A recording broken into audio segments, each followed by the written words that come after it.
Atmosphere, the pervading tone or mood of a place, situation, or creative work. When I boot up an RPG, it's a veritable certainty that my main goal is to have a good time with it, a game that I can spend hours on and then potentially share with everyone else through the medium that is the internet. But an experience is not defined by one parameter, rather it's the sum of multiple parts like story, characters, music, gameplay, and the focus of this video, atmosphere. RPGs represent an opportunity to enter a unique world, but it takes a truly special one to actually make that happen. And before we get to the list, there's a reason I have noted this as modern RPGs that nail their atmosphere, because I'm well aware that classics like Shadow Hearts, Valkyrie Profile, and Vagrant Story are lauded for this facet too, but since I have not played many of the classics, I cannot judge them, so I'm making that distinction first. Now bringing it back, when I'm hooked into a new universe created by a developer, it takes quite an effort to pull myself away from it, and these moods can range from the most jovial and vibrant to the destitute and bleak.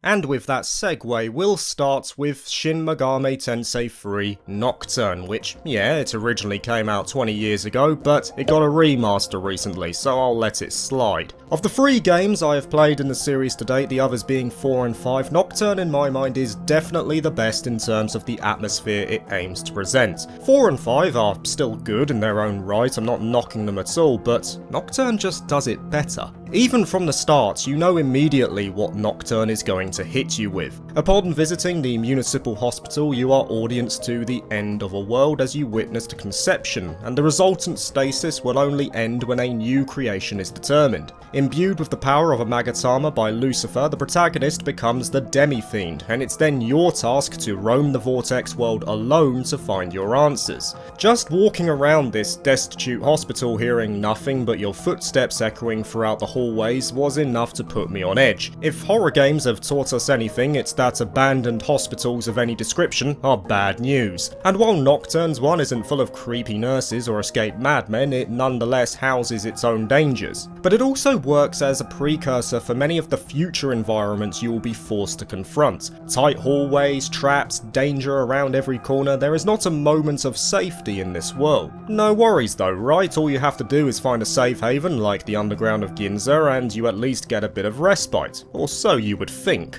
Yeah, that's not what happens at all. Even in these seeming bastions of security, you're still at the mercy of these potentially brutal random encounters unless you've got the skills and levels to avoid them. It sounds unfair, but it makes perfect sense, at least in the world of Nocturne. Regardless of where you are, why would a land infested with demons be safe? Now this sense of foreboding does indeed exist in 4 and 5 as well, but what allows Nocturne to trump them, in my opinion, is how isolated it makes you feel. From the moment you become the Demi-Fiend, you are effectively alone, and you cannot lean on anyone else. No doubt you're also alone for large periods in the other games too, but in 4 you have the group of samurai working with you at key points, especially near the beginning, and SMT5 just feels less hostile. Its semi-open world, as an example, allows you to breathe and collect your thoughts, to stretch your legs. You get no such respite in Nocturne. It's dank, dreary, and hopeless. And to make it worse, you have to face it all by yourself.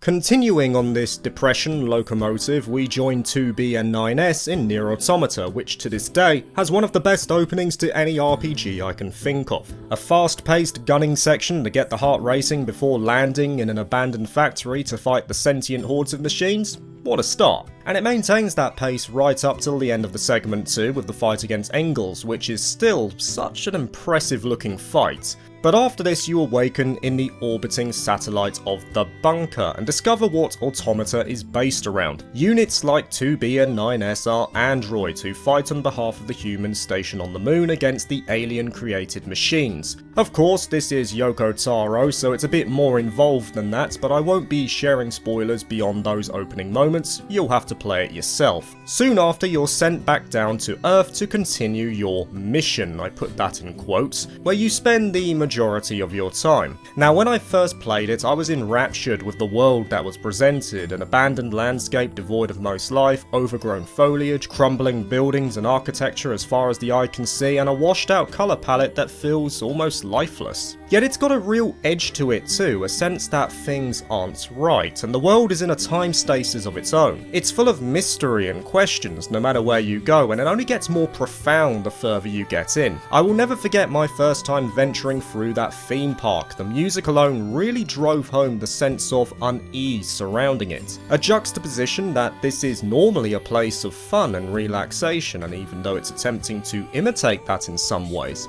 there's a layer of suspicion and doubt as you make your way through, which of course culminates in one of the best boss fights in the game. You get the impression that Nier Automata is not going to give you its answers. It expects you to piece them together yourself and get lost in its world in order to do that.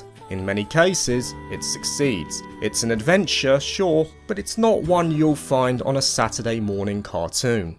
And that's because adventures like that are left to games like Ni no Kuni. Now sure, the opening moments aren't the most light-hearted, but a fair amount of the game following that opening segment is the quintessential example of a wondrous adventure in another world. That's right, level 5 wanted in on the isekai cake as well. Sporting kingdoms with animalistic monarchs, creatures that defy imagination, and environments crafted straight from a storybook, Ni no Kuni has you covered. In this well-loved RPG, you play as Oliver. Heck, even that name screams it's adventure time. A young boy who lives with his mother in the small town of Motorville, a representation of the supposed ideal American neighborhood of the 40s to 50s. And of course, we cannot talk about Motorville without mentioning the elephant in the room, that being the ever-recognisable artwork of Studio Ghibli, an animation studio that many a yesterchild would be familiar with in some capacity. Whether it be through My Neighbor Totoro or Howl's Moving Castle, to name a couple of their works, they bring their practiced hand to Ni no Kuni as well, and it fits like a well-lubed glove. The in-game art style looks wonderful, but those animated scenes are the real treat when you get to see them, driving home the idea that you're watching the experience as well as playing through it. It's too bad that these scenes disappear as you get closer to the end. I can only assume it was linked to budget and time constraints, but it's a brilliant partnership nonetheless. And that's because only Studio Ghibli style can bring a universe like Ni no Kuni's to life. Seeing that open world for the first time, the wind swaying across the fields in the town of Ding Dong Dell in the distance, mwah, I was ready for an adventure. An adventure made all the better by the host of characters who joined Oliver too, both human and fantastical. They were all so likeable. Special mention of course goes to Drippy here, one of the only representations of the mascot character done right. He's your guide, your mentor, but most importantly, he's your friend. And my word, I'll never get tired of that Welsh accent and his witty quips. It's like this, see? What it is there's more worlds out there than this one by here. There's what you might call parallel worlds, see? They're like worlds along by the side of your one. And one of those worlds is my world. That's right, a whole nother world. Another world? That's quick you are. And I, that is the Lord High Lord of the Fairies, the reason I'm by here in this world of yours, well, it's because there's a proper bad apple trying to upset the peace of both our worlds, see? Ni no Kuni is an experience that just makes you feel like you're wrapped in cotton, for most of it at least. Graphics and art style by no means define an experience, but they certainly worked in Ni no Kuni's favour, presenting an RPG that is charming, relatable, and a joy to play. Which leads us on very nicely to another RPG cut from the same cloth, and one that released very recently too, in the Atelier Marie remake. Created as a celebration for the 25th anniversary of the series, this reimagining of the first game didn't get much fanfare when it released a month or so back. But I was more than happy to pick it up, such is my attachment to this series now, and what I discovered was without question one of the most chilled and wholesome experiences I'll have this year. Such is the name of the game. You play as Marie, a failing alchemist of a prestigious academy. To bring her grades back up, she's offered the chance to run an atelier over a 5-year period, but how she chooses to use that time is up to her. And that's it. That's your plot. It makes Atelier Sophie's look like Shakespeare in comparison. This also carries over to the gameplay loop. Your home base is the city of Solberg, where you can pick up quests, help others, see events, and of course get stuck into alchemy. The city itself is already a great start, small, inviting, and vibrant, and it's full of a bunch of colourful characters who Marie can deepen her bonds with. This game, like many others in the series, is notably character focused. It's all about the journey rather than the end goal. Add on to this an approachable yet simple turn-based system and it might sound like a detriment to the overall experience, but these design choices are far from brain dead. Atelier Marie is crafted in a very purposeful way. Everything from its colours to its gameplay loop to its chibi art style defines it as a feel-good adventure. You would struggle to come out of this game and not smile at least once. And I'm not ashamed to say I welcome experiences like these. RPGs so often take themselves seriously, so it's a joy to play games that can take you away from the more pressing and heavy themes you see so often. And Atelier Marie more than fills that bracket. Gust just have that tried and tested formula to deliver when it comes to a calming ambience. And that leads us very nicely to Blue Reflection, which, while made by Gust as well, excels in its ambience in a different way to Marie. For the original game, you join Yuzu, Lime and Hinako as they live out a seemingly normal life as high school students. Hinako used to be a dancer, an internationally recognised one at that, but due to injury she can no longer perform, and it forms the crux of her entire character, how she deals with it, how she interacts with others in lieu of that experience. It becomes the basis of a fairly engaging and relatable protagonist. However, through Yuzu and Lime, she's given the power of a reflector, in other words, a magical girl. By taking on this power, the trio are able to solve the problems of their classmates in their free time, problems often caused by out-of-control emotions. By delving into the other world, the source of these ailments, and reflecting on the emotions of the troubled individual, Hinako is able to not only assist them, but deepen her bond with said person, which also doubles as power for her as a reflector. So once again, this is a game all about the journey rather than the overarching plot. The characters take centre stage, but this is far from a joyous ambience. Blue Reflection instead goes for a slightly more calming feel, not necessarily melancholic or somber, but slow and serene, as if drifting in a small boat downstream, and only at certain points will it ignite into a frenzy. Most of the time though, you're just walking around the school, talking to other characters and going on unique events with them to deepen your bonds. There's no doubt in my mind that this element is improved in the second game, as are many of the other facets, but you get the idea of what Blue Reflection is going for. Props also have to be given to the soundtrack here as well that complements the surroundings positively throughout, and it's definitely a notable strength of the game. But this is the thing, Blue Reflection is not an adventure in a traditional sense, as we said before. As quoted by the producer Junzo Hisoi, he intended this game to depict youth in a true-to-life way, focusing on the concepts of interaction between girls and personal growth through sharing experiences with people. There was no need to explore the world in this game, for everything you needed in terms of development and comfort was right within your grasp the whole time. Despite most of the game taking place at one singular point, Blue Reflection embodies a more profound experience below the surface. A serene pool that is actually far deeper than it initially lets on. This is not a fantastical adventure where you brave countless trials in far-off lands, but it never needed to be.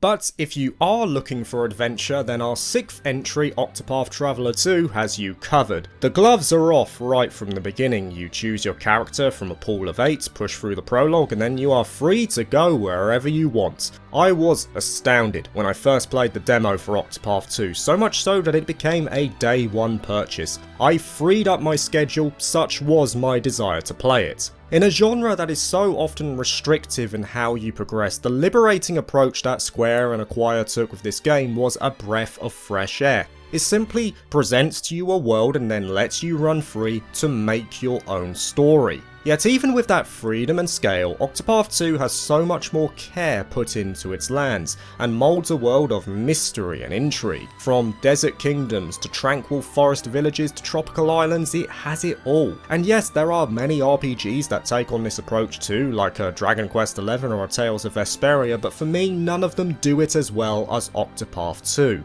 I felt like I was a part of something far grander than what the individual stories were presenting, sailing around the vast sea on a boat that I purchased myself, taking on creatures of great danger which allowed me access to even more of its map to find all its secrets. And then if you really get stuck in, you start to understand more. You read the literature, you join the fragments together and start to understand the true depth that Octopath 2's world offers, but only if you choose to search for it.